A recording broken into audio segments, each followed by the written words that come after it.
Put your faith in the light. Yes. Yes. Yes!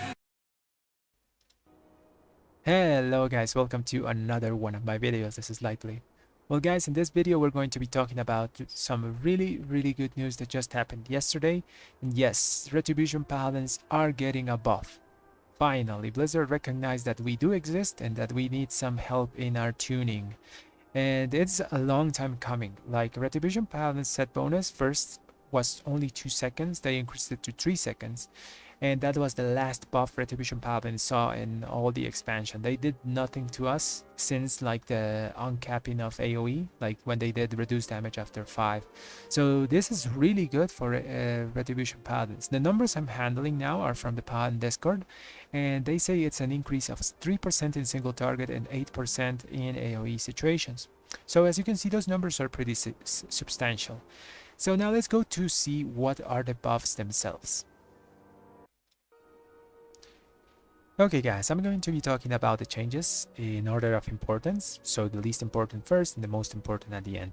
So the first one I'll be talking about is the Wake of Ashes increase of 10%.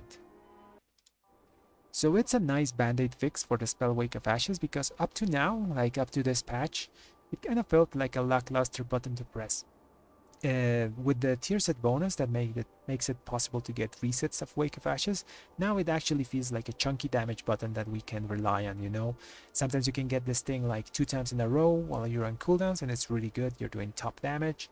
Sometimes you don't get that, but RNG is RNG. This 10% damage is just going to make it a bit better, you know, when you're doing those Wake of Ashes resets. It also increases the value of the Conduit Truth's Wake by also 10% because it reflects percentage of the damage of the main Wake of Ashes.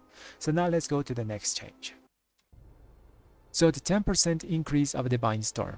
This buff is really big guys, because Divine Storm was already like the bulk of our AoE damage in keys. And like I've had keys where Divine Storm was 45% of my total damage done. That's including like the main Divine Storm and the Tempest Divine Storm image, you know. So with this change, 50% of my damage is just going to be Divine Storm spam, which is pretty good. I'm not complaining. I really like Divine Storm spamming. But it also increases the value of our Tempest of the Lightbringer legendary, because since it's a reflection of the main one, it also gets that 10% increase. And Tempest of the Lightbringer legendary is uncapped damage, so big pulls are going to be more favorable for Retribution Paladins. On top of using Sanctified Wrath, which also is uncapped AoE, this change is really nice. It makes it so we have a lot of uncapped AoE damage as Red Paladins.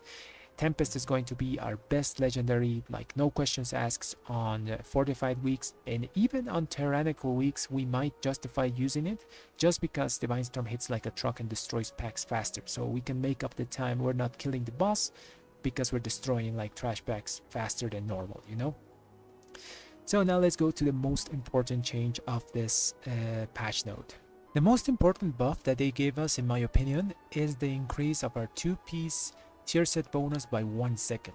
So this means that Seraphim will last now for 4 seconds. This is huge guys, because this means that while we have Art of War proc Seraphim active, we might be able to get another one, effectively extending the period of Seraphims we get, you know. So uptime is going to go through the roofs. Basically we are now playing actively with 2 talents on that row. That means that we can play Divine Purpose, and we're actually playing with just Seraphim because it's just that good, the tier set 2 bonus now. Extended periods of Seraphim are really nice because they increased our sustained damage a lot, and if it happens while in our burst, which most likely will, it's just increased multiplicative damage on top of each other, which is really nice. So guys, those are the changes that happening to Red Paladins. I'm really excited to test them out, and if I find out what's the exact number of haste that you will need so you can get a lot of extensions of your Seraphim prog, I'll let you know in a community post or something, or I'll make another video, you know. So guys, if you like this video and find it informative, subscribe to the channel and like the video. Thanks for watching everyone.